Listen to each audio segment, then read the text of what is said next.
19h30, Madame, Messieurs, bonsoir, bienvenue et merci de vous informer sur RTI2. Au sommaire, enseignants, parents d'élèves et élèves du groupe scolaire Coisan-Cablan-Thomas de Boisflé dans le tourment. Cela à cause d'une agression quotidienne dont l'école est victime depuis les vacances dernières. Quelles sont les raisons de cette violence? Les réponses dans quelques instants.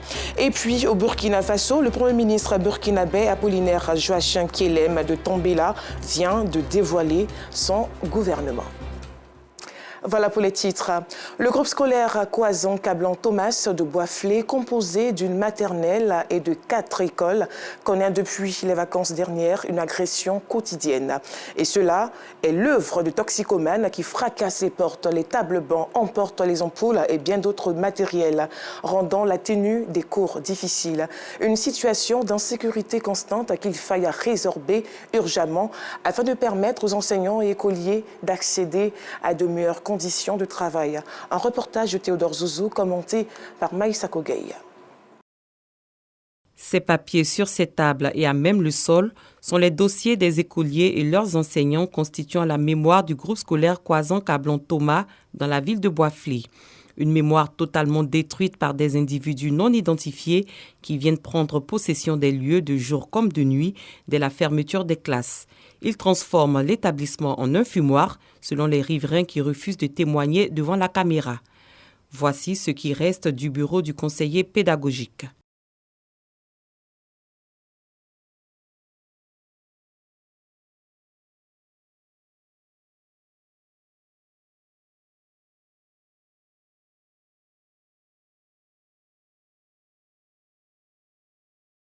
La pilule est amère.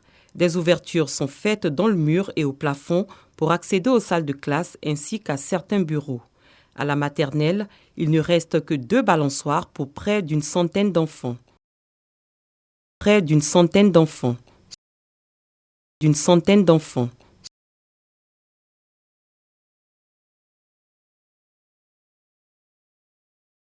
Balançoires pour près d'une centaine d'enfants.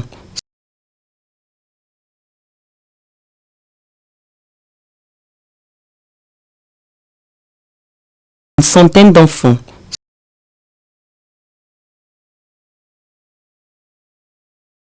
Chez les tout-petits comme chez leurs aînés du primaire, les portes des classes présentent le même aspect. Pas de lumière dans les salles, interrupteurs et ampoules emportés, chose qui ne facilite pas le travail. Sincèrement, à partir de 17h, on n'enseigne plus. On fait que les activités orales. On fait répéter certains mots, puisqu'on ne peut pas, les enfants ne peuvent pas voir le tableau. Il n'y a pas de lumière. Ils ont tout arraché, les volets ont tout pris. Ils ont pris tous les fils électriques, ont tout pris. Les enfants ne peuvent pas voir.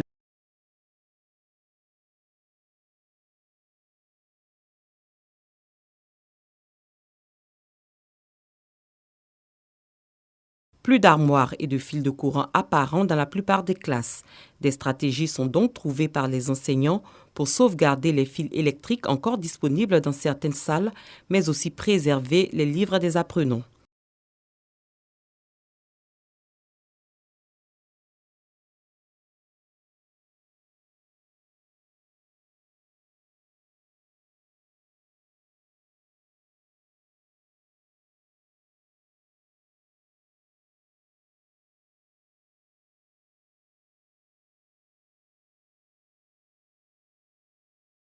Des difficultés qui amènent le directeur de l'une des 4 écoles du groupe scolaire à lancer un cri de cœur. On demande vraiment aux autorités, à madame le ministre si possible, de nous venir en aide. Parce que ces enfants-là, ce sont les patrons de demain. Donc on veut forcément que l'État nous aide pour que vraiment le narratif de ce groupe scolaire puisse changer. Le conseil municipal de la commune de Boisflé appelle à l'union des forces pour sortir l'établissement de cette situation qui éprouve l'éducation des enfants. Nous n'avons pas les moyens suffisants pour remédier à tout ça. Donc nous plaidons auprès du conseil régional et puis auprès des ONG en aide dans la fabrication des bancs, la clôture, construction des écoles. Le comité de gestion du groupe scolaire Coisan-Thomas a quant à lui porté plainte à la police contre X. Nous sommes directement rendus une chose au commissariat pour d'abord faire une déposition. Et que là, vous voyez l'OPJ est là, l'OPJ qui est là, ainsi n'est plus. Et il y a, sur l'intention du procureur, elle m'a dit qu'ils vont faire le dossier, je pense que ça suit son cours. Avec l'aide du conseil municipal, un portail est placé, un gardien recruté par le COJES local. Mais tout ceci ne peut pour l'heure arrêter l'ardeur des personnes indélicates. Chaque nuit, à partir de 21h à 22h, ils viennent, quand il fait un portage, ils viennent, c'est ici, ils sortent. Souvent, quand ils les poursuivent, l'autre côté, c'est l'autre côté, ils sortent. Pour prêter main forte aux gardiens, le président du COJES vient désormais les nuits faire la ronde. Cette nuit du mercredi 19 octobre à 21h, un suspect est arrêté et mis à la disposition de la police. Ce soit vraiment la présence d'un individu justifié au sein de cette école-là. Ce qui m'amène vraiment à venir donner un coup de main à passer, vraiment, à le remonter aussi. Moralement, ce n'est pas facile. Le personnel éducatif de cette école où les tôles sont constamment enlevées, les tables blanches cassées, sans éclairage, souhaite avoir une véritable clôture, 2 à 3 gardiens et tourner la page de cette insécurité afin de donner le savoir dans la quiétude. Les enfants sont l'avenir de demain, protégeons-les. Retour à Abidjan, après le travail difficile pour les populations de regagner leur domicile. Ces derniers sont confrontés aux embouteillages, à la flambée des coûts du transport, aux longues heures d'attente dans les gares dues à la rareté des véhicules. Une pression quotidienne qui s'est accentuée ces derniers temps avec les travaux de construction des voiries dans plusieurs communes du district d'Abidjan. C'est le constat de Clarisse Kanyala, commenté par Clément Boko. Regagner son domicile après le travail n'est pas chose aisée à cette heure de pointe, ici, à la gare de Yopougon, située à Agban, dans la commune d'Adjamé. Les véhicules se font rares et à cela s'ajoute le coût du tarif des transports qui peut passer du simple au double. Les apprentis, au fait, ils regardent le nombre de personnes qu'ils attendent, les baka, pour fixer les prix. S'ils voient qu'il y a trop de personnes, il voit que lui, il est déjà en retard. Il a mis combien d'états dans l'embouteillage avant de venir. Donc, quand est-ce qu'il voit la foule, il peut dire 500. Quelque chose qui était 100 francs même s'il n'y a pas d'embouteillage. Les soirs, il y a ses prix. La journée, il y a ses prix. Donc, finalement, le milieu même du transport n'est pas maîtrisé. On nous fait croire souvent que c'est parce qu'il y a des embouteillages, mais non, ce n'est pas passé avec des embouteillages. Quand on arrive en période de décembre, il y a des augmentations. Lorsqu'ils sont là fait la voirie, actuellement, il y a des augmentations. Donc, pour nous, ce n'est pas normal. Et actuellement, là, ils vont nous prendre ici, au lieu de nous envoyer par exemple à Mossoukro, on nous laisse au carrefour policier.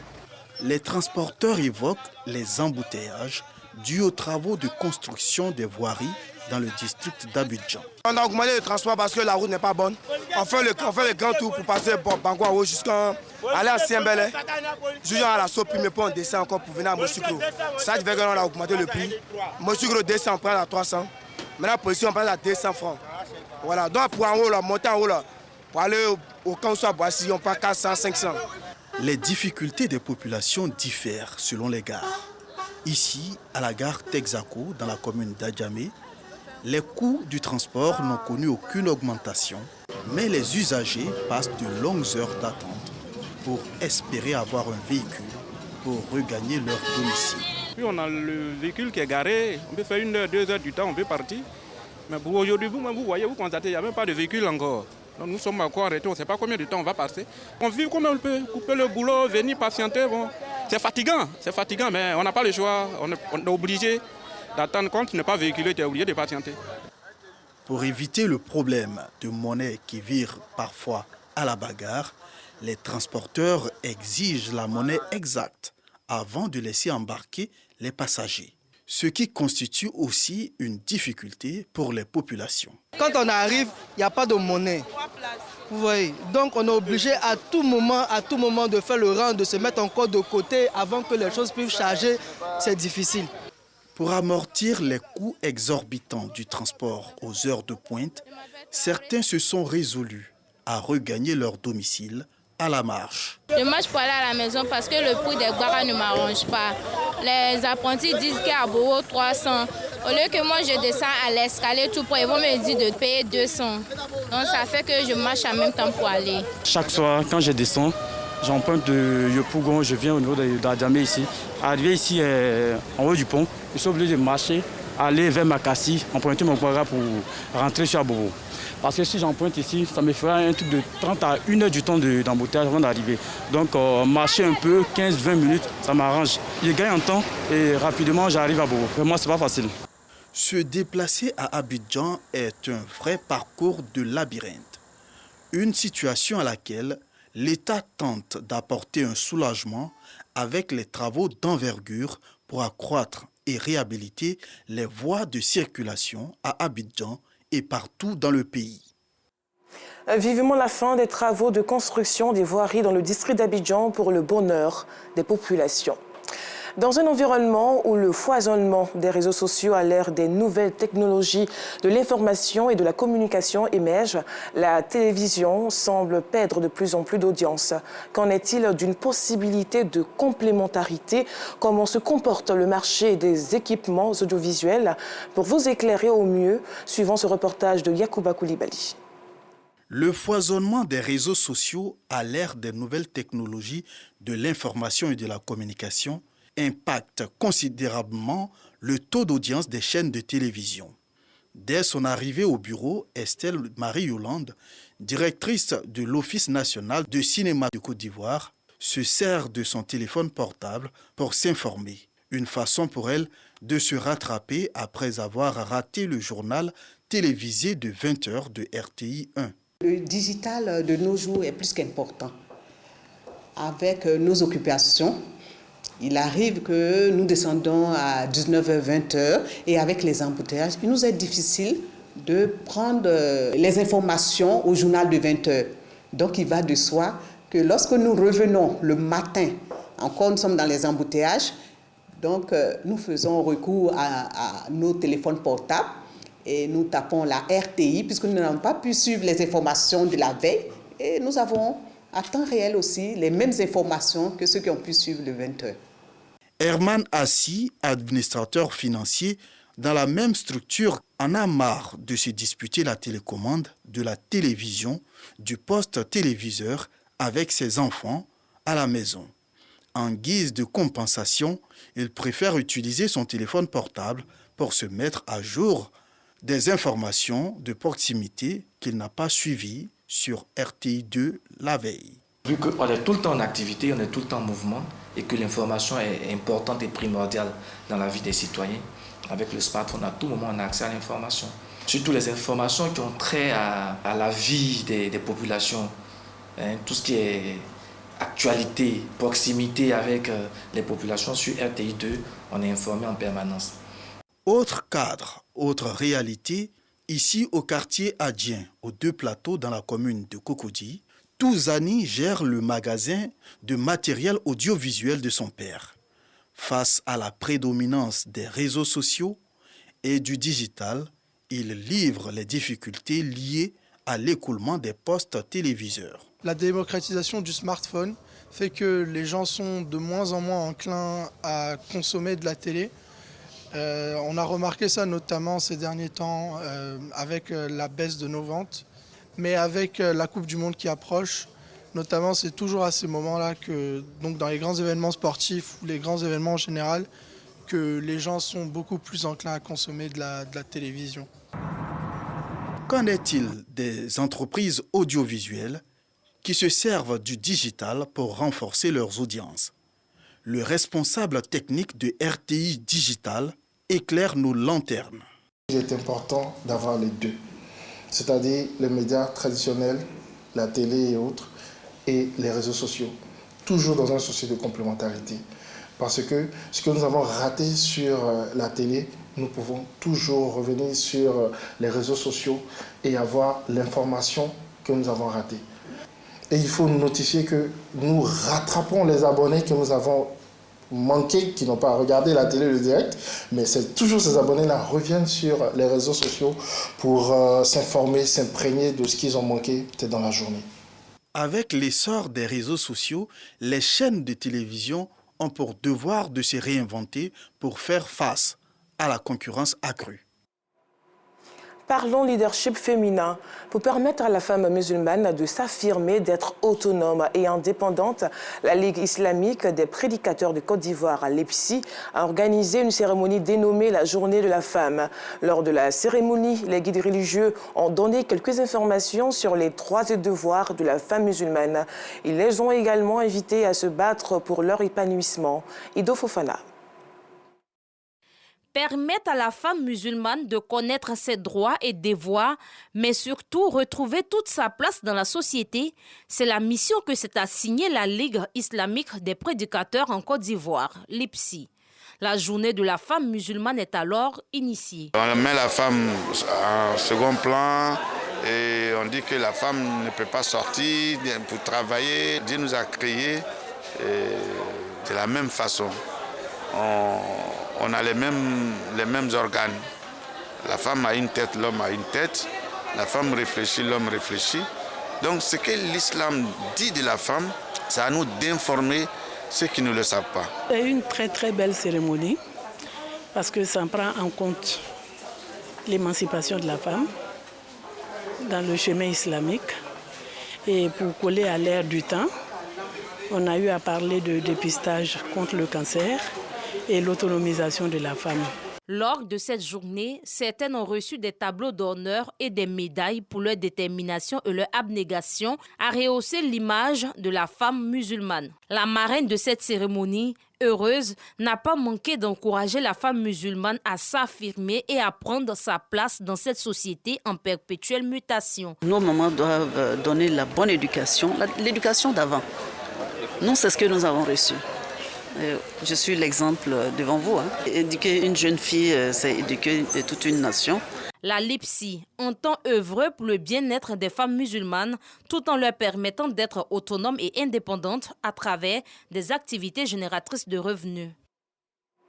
Le Sud Comoé vibre au rythme de l'Abissa. Depuis le 16 octobre, c'est la fin de l'année chez Nzima de Tiapoum. Cette date marque le début des festivités sans bruit aucun pendant toute une semaine. Mais depuis ce dimanche, les voiles du silence sont levés pour faire place à sa particularité et est dédiée à une frange de la population Nzima. Notre envoyé spécial Bento Pekele est dans le Sud Comoé. Suivons son reportage.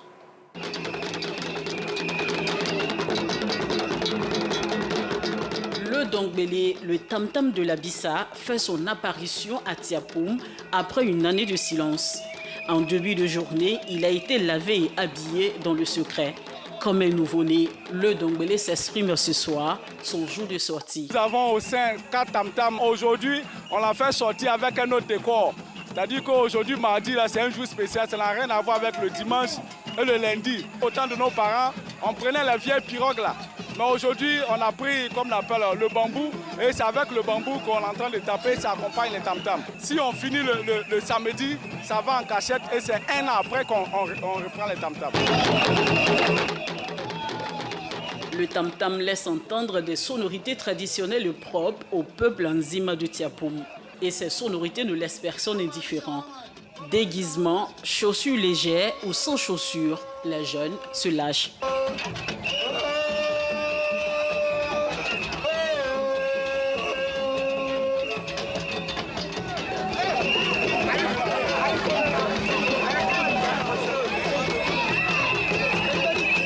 Je me sens trop à l'aise dans mon village. Je n'ai même plus envie de voyager. Abissa, chaque année on danse, ça me plaît tellement. Je ne sais pas quoi dire. On vient de Babi, quoi. On vient d'arriver. On est Abissa, quoi. Après, ça, je me suis habillé comme ça. Quand il n'y a pas d'avion, ouais, je suis pas de ça. L'Abissa marque la fin et le début de l'année chez les Nzima. Le 16 octobre dernier, l'année Nzima a pris fin. Une semaine sans musique ni tambour. Ce mardi soir donne le top départ de la semaine où la fête bat son plein. Les mardis de l'Abissa, en plus du tam-tam et Dongbélé, c'est aussi la journée des personnes spéciales, notamment les femmes stériles, les jumeaux, les triplés et les 10e enfants. Et le show est ainsi à Tiapoum tous les soirs jusqu'au samedi 29 octobre prochain, fin de l'Abissa, qui marque le début et la nouvelle année Nzima.